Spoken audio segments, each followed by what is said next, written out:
think we'll get started now. Everyone is doing their snack. So maybe this is the second last event of PyData, and we're ending the session for this year. Today we have Kriti.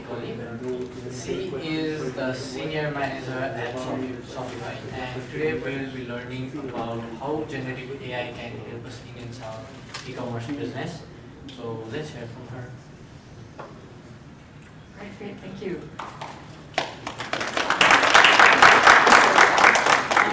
Okay, I hope the screen doesn't flicker too much, but bear with me if it does. All right, let's get started. Okay, so I'm Kriti. I'm from Shopify. I'm going to be talking about generative AI applications for e-commerce. I'll start by talking about some of the applications that we released at Shopify, and then I'll talk a little bit more in depth about building end-to-end AI systems, what it takes to get the right data, and how we customize LLMs, and then how do we evaluate them for purpose-built applications. Okay. So let me start with a little bit about Shopify. Shopify is an e-commerce platform. Merchants use it to build out their online store presence. We have millions of merchants worldwide, 170 plus countries represented. 10% of total US e-commerce flows through us, and about $444 billion of global economic activity. So our mission is to make commerce better for everyone, and we really want to use our data so that we can help our merchants, partners, and the rest of Shopify make great decisions quickly.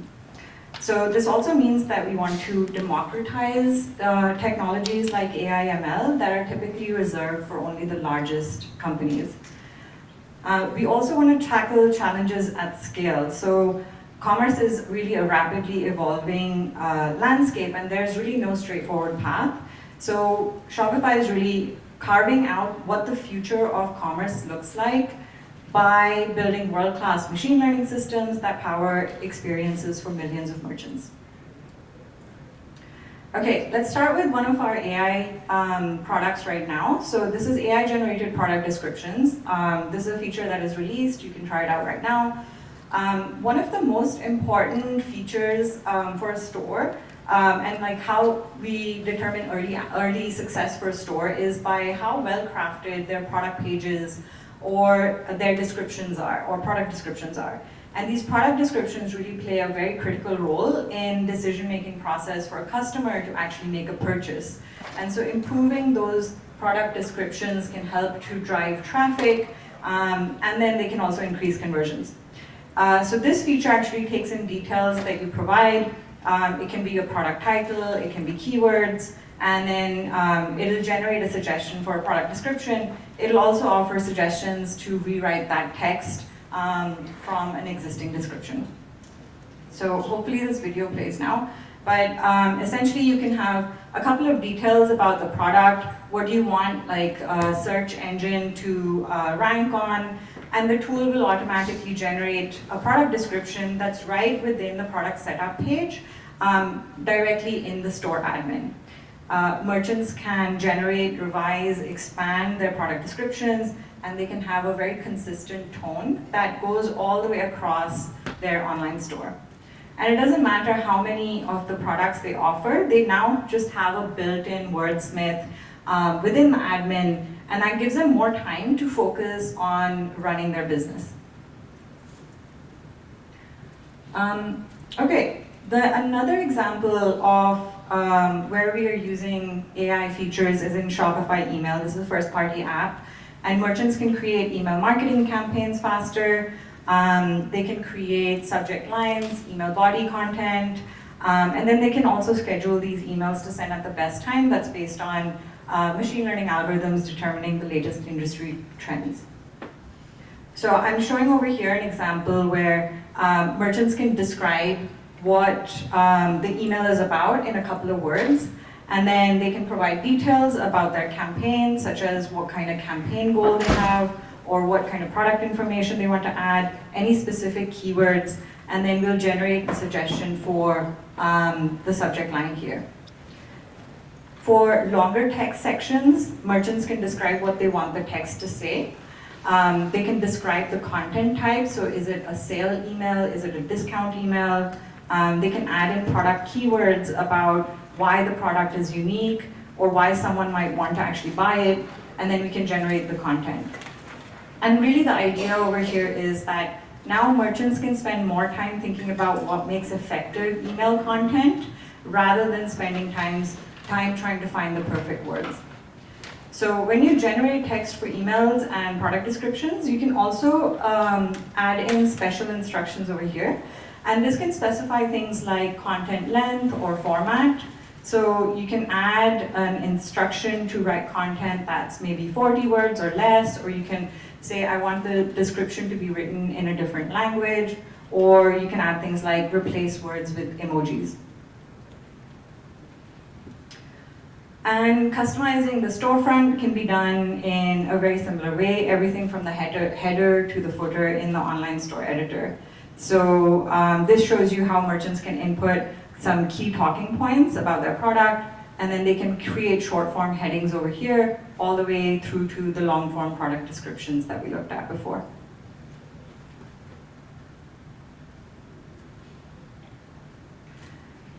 Okay, the last example I'll show you here is another Shopify app. It's called Shopify Inbox. This enables a chat interface directly on the storefront. So if a customer comes to the storefront, they click on the chat button, a little window will open up in the browser, and it'll display a list of frequently asked questions. These frequently asked questions are called instant answers. So for merchants to set up these instant answers, we can automatically generate them based on store policies and conversation history. So for example, if a merchant creates an instant answer that asks about what is your return policy, then the customer can click on that and it'll immediately have that answer display. If there's not enough information in the store policy or there's not enough customer conversation history, then we generate these FAQs based on common questions that merchants receive. So in all of these writing tasks, and there's a lot of writing tasks when you're setting up a small business, merchants can create content that really speaks to their brand. So they have the ability to customize the generated content. They can keep it in the tone of their and the personality of their own brand. And really, when generating any of these automatic emails, product descriptions, theme texts, they can select either from the predefined tones or they can define their custom tone. If they're not sure about what tone to use, they can experiment with the tone setting and then generate different versions to select which one is a good fit for their product and their target customer. And after selecting a tone option, the characteristics of the content will change based on the type of tone that was selected. And this includes any changes in the vocabulary, in the sentence structure, or in the punctuation of the output. Okay, so I talked a lot about the different ways in which text generation can benefit Shopify merchants, but now let's talk about how we actually build an AI system and then how we scale it out for millions of users. So first I'm going to talk a little bit about the principles that we've learned along the way. In all of the applications that I showed, our first principle has always been that we provide decision support, not decision making.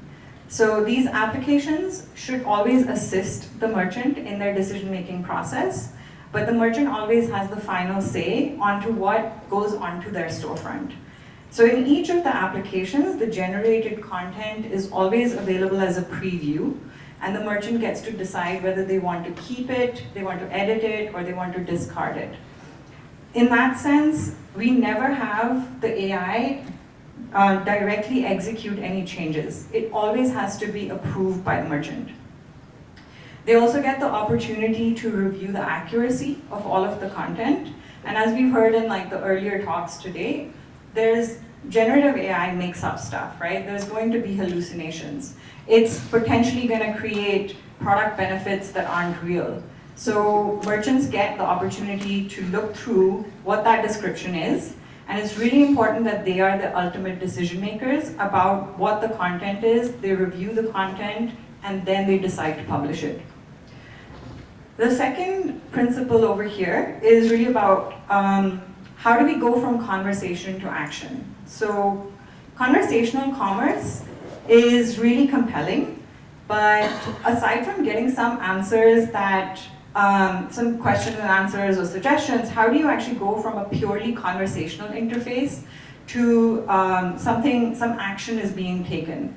So a simple way of thinking about this is that when a merchant is accepting that content that is generated, we don't then want them to go and like copy paste this from one screen to another screen. You actually want to execute that. If they accept it, something should happen within that storefront so that action is taking place based on that generated content. And then finally, there's been a lot of discussion about the pitfalls around using generative AI with hallucinations or confabulations. It's not deterministic, you'll get different answers every time. But I think one of the flip sides of how this works is that it actually unlocks creativity. It is more human-like to come up with different answers, not deterministic answers. And so sometimes when we generate something from these systems, it can actually be a really useful suggestion for a future product or a product improvement. All right, so how do we customize large language models? There's three potential paths in order of complexity. We can use prompt engineering, which is essentially zero-shot or few-shot learning. And we heard the last talk, which was a lot about retrieval augmented generation. This is vector search across embedded documents, and then you pass that context back through the prompt. And then finally, there is fine-tuning, where we can directly update the model parameters and then train on a custom data set. Each of these approaches is going to require some level of data collection, from a spectrum of the few-shot learning all the way through to a full data set that you can use to do fine-tuning.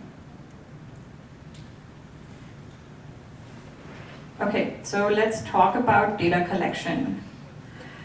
In the traditional ML world, we would have spent a lot of time collecting the data first.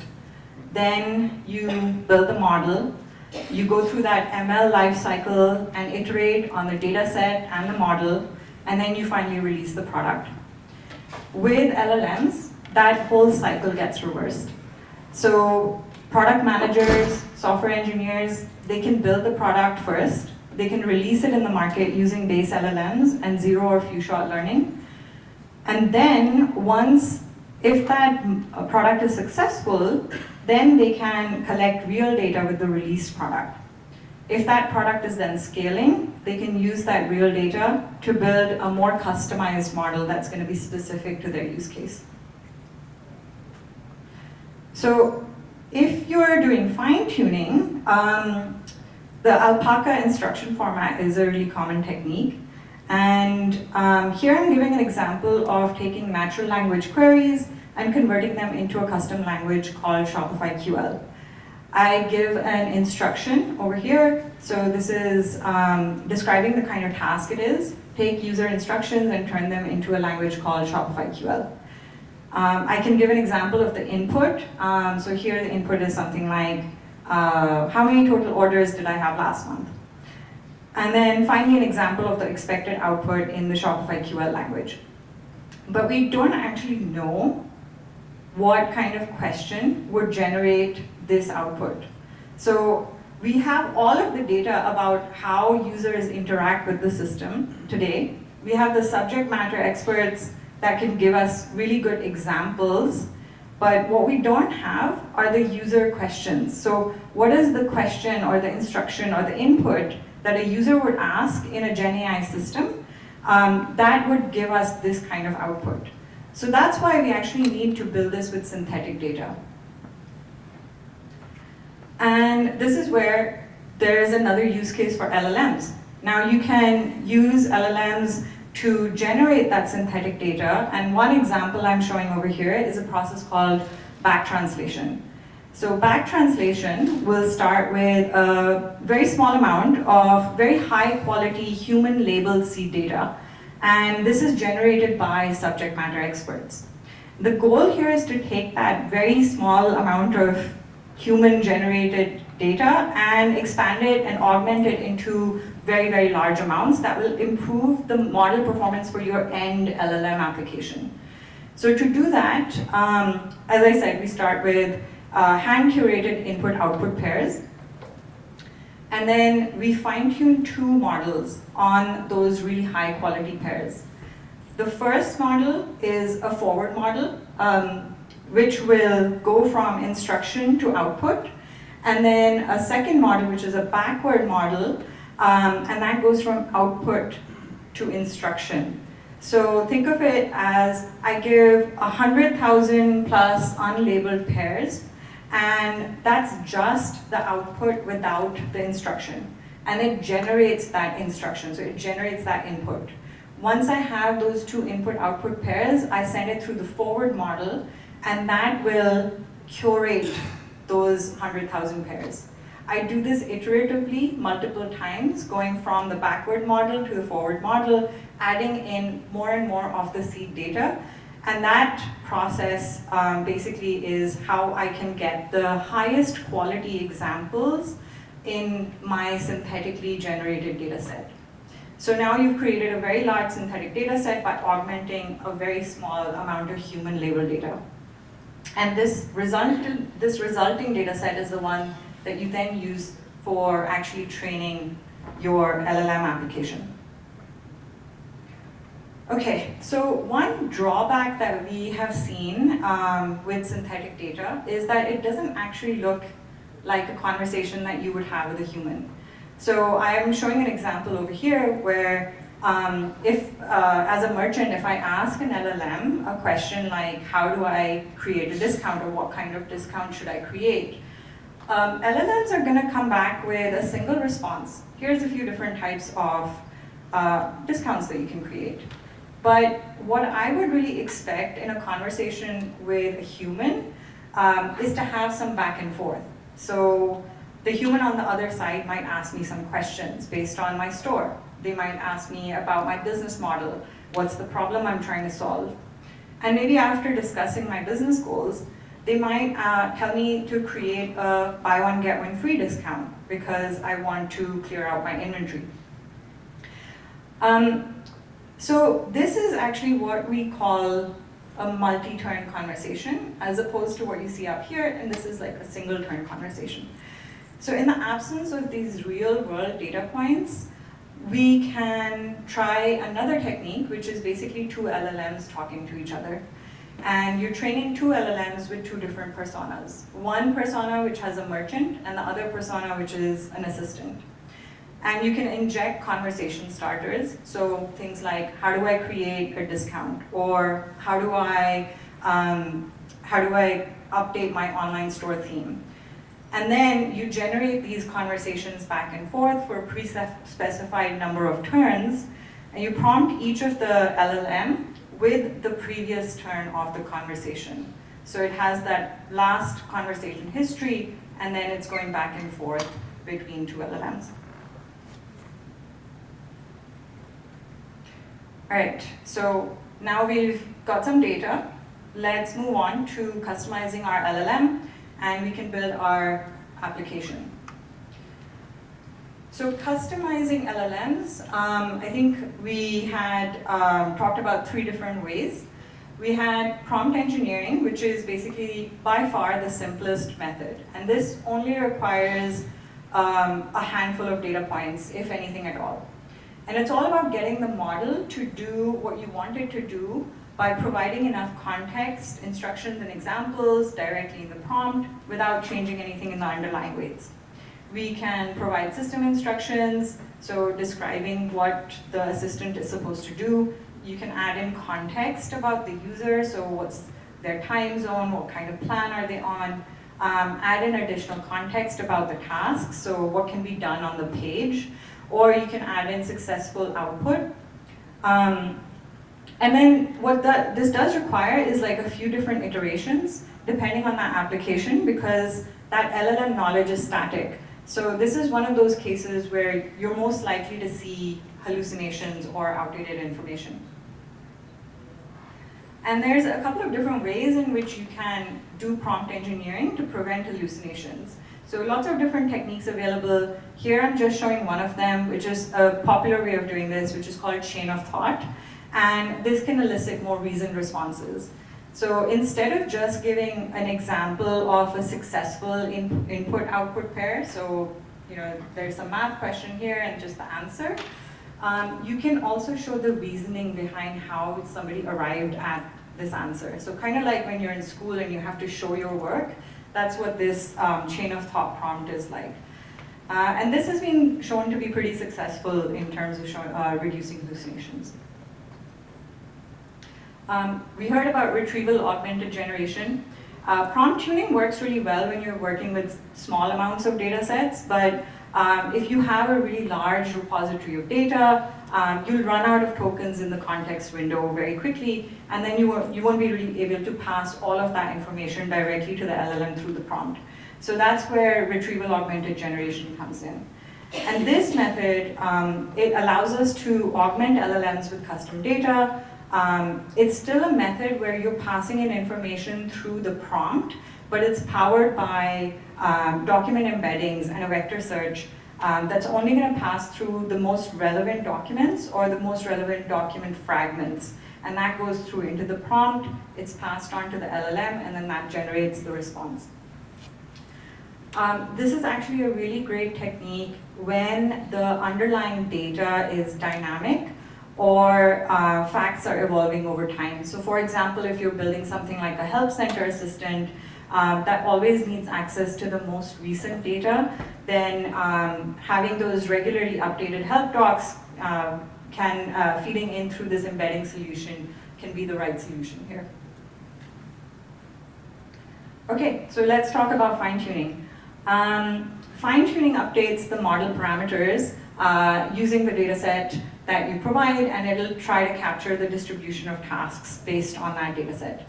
This does require assembling a data set with all of the things that traditional ML had. So do you have a balanced data set? Do you have stratification? Do you have the right coverage based on the task that you're trying to get the LLM to do? It does require ground truth data. And then there's many different ways of fine-tuning. I'll talk about one of them in the next couple of slides. But one of the things to note here is that these base models are really improving at a breakneck speed. GPT-4 released in March, and Llama 1 was in June. And by July, we had Llama 2 with 7 billion, 13 billion, 70 billion parameters. At the same time, context windows are also very rapidly increasing. So this means that you can just add this, data sets directly through the prompt. You never need to actually get to fine-tuning. Okay, so let's start with some classical fine-tuning. I'm going to start with classical picture of, is it a bagel, a muffin, or a dog? We've seen this a lot of times before. And basically what I want to do is, instead of just having a bagel or muffin classifier, I want to add in another category for Chihuahua. So how would I go about doing that? I don't actually need to just throw away my model and start from scratch. What I can do is I can add a layer. So I can add a new hidden layer over here that will represent the missing information that I want the model to learn. And I can freeze hidden layer 1, I can unfreeze hidden layer 2, and then I can train all of this together. So now I have my new hidden layer and my classification layer that is going to be trained, and update those weights, adding that new Chihuahua category to the mixture. Pretty standard classical fine-tuning. How do I do this with LLMs? With LLMs, especially for the open source type, you have the choice to update more than one fully connected layer, or in some cases, you can also just update all the layers, including the pre-trained transformer. But where the challenge is now is that with updating a full pre-trained model, we require a lot of large data. So this can potentially actually be increasing proportionally with the number of parameters, right? So as the size of the model increases, the amount of data you might need will also increase. And overfitting then becomes a risk because you're talking about 70 billion parameter model and whatever data set you have. The other concern that happens here is as you start training with very high volumes of data, this can lead to LLMs experiencing something called catastrophic forgetting. So they're trained on this new task with your high amounts of data, and they've forgotten how to do the other tasks that they were trained on. And short of a few companies that can afford it, this is a very computationally expensive solution. So how can this be done? One of the very common set of approaches is called parameter efficient fine-tuning. And low rank adaptation is one of those approaches. This is also known as LoRa. So in LoRa, the original pre-trained weights are not updated. What we do is that we add a pair of rank decomposition matrices. These are called update matrices. And we only update these newly added weights. So this means that the number of the updated parameters is actually an order of magnitude smaller. And so consequently, the volume of data that you require is also an order of magnitude smaller. Not all of the LLMs allow us to have this much control. So here I'm showing an example of using LoRa with Llama 2 model.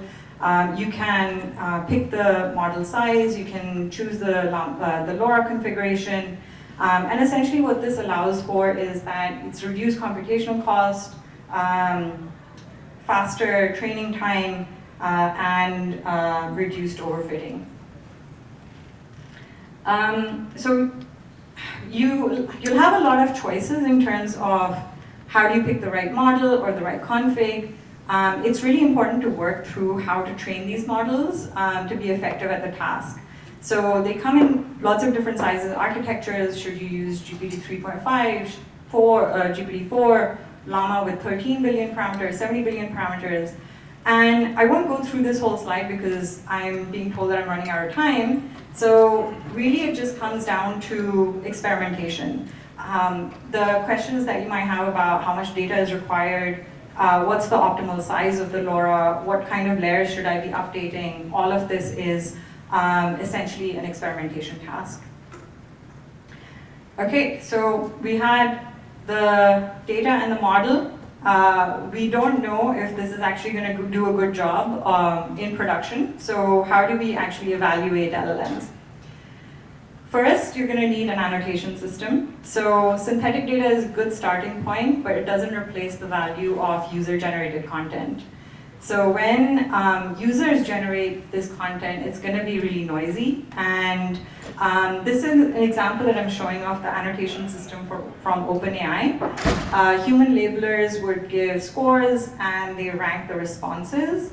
And then one of the really important things over here is that the annotation system needs to be able to correct the responses, because this is what is actually going to be fed back to update your fine-tuning data so that you have correct, higher quality data that's actually going back in.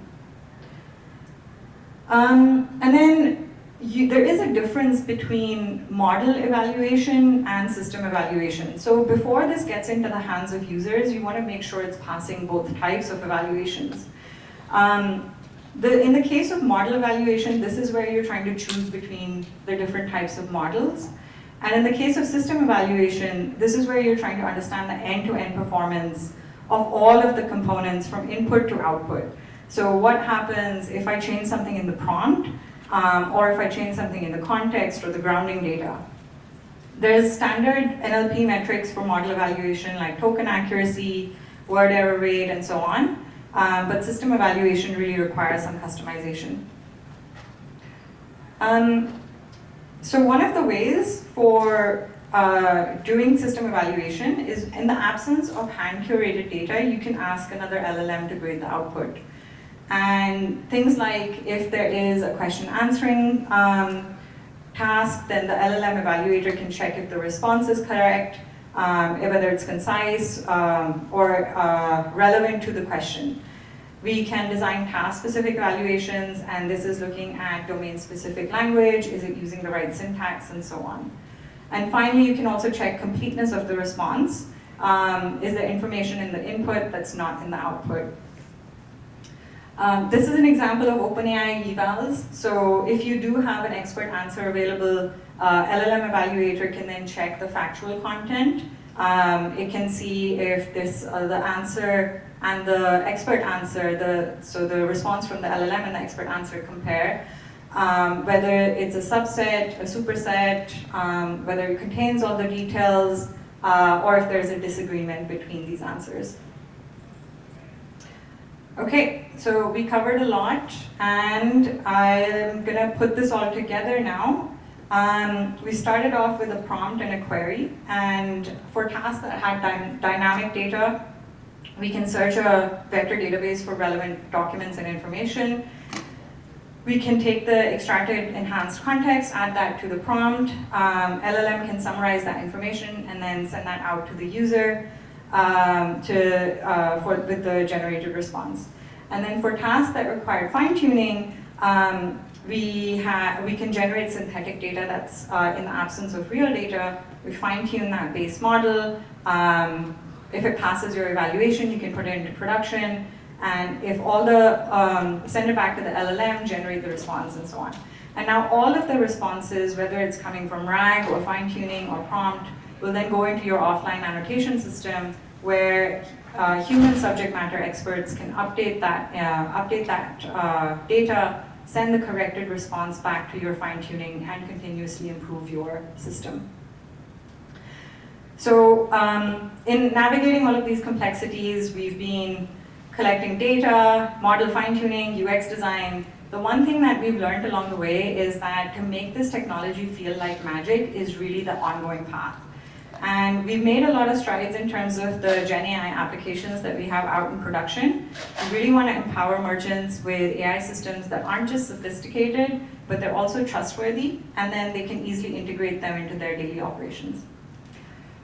All right, thanks for listening to my talk. We are hiring, so please get in touch if you're interested in this topic.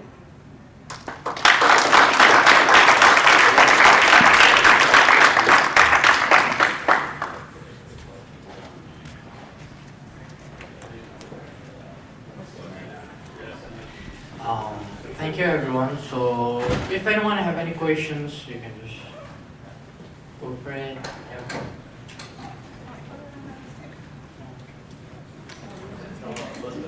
Yeah. Any memorable hallucinations you'd like to share?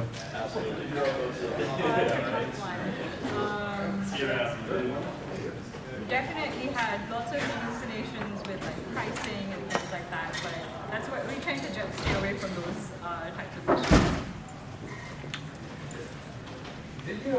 Did your fine-tuning work without ground data, or like how critical? Ground data is the actual data a fraction of it is significant for you. It's not easy to get that. Yeah, I think it is really important to have the very high quality seed data. So you do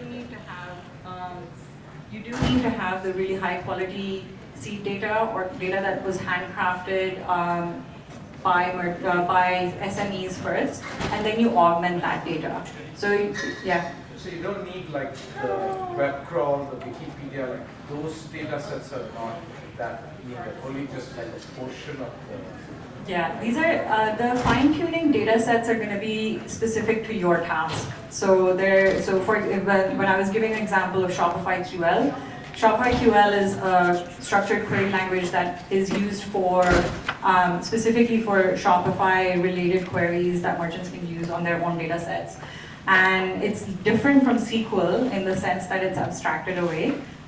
So we have to create our own fine-tuned data set specifically for that task of going from natural language to Shopify QL, for example. Yeah. So I've done data for training for fine tuning, and I found that using back translation.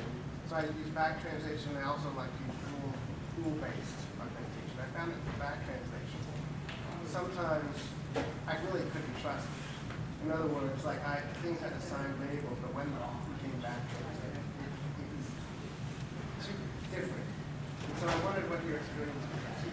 Yeah, that's very true. So again, even with back translation, it really just depends on the second part of that step. So the forward model, that is then doing the curation. And the curation part is actually prompt-based. So you can tune that, the curation to do a better job with the prompt as well. Both of them are fine-tuned models, but one thing that I would recommend would be to try out different prompts for that curation forward model. I think the second part that you said, it is a problem because you'll often get questions that don't sound human-like. So that was the most common thing that occurs when generating these synthetic data sets using something like back translation, or even with LLMs talking to each other, is there is to generate a high quality data set is a very high bar. It's very difficult to get that. So thank you everyone, thank you for being such a wonderful listener, thank you for asking your Kriti for insightful information.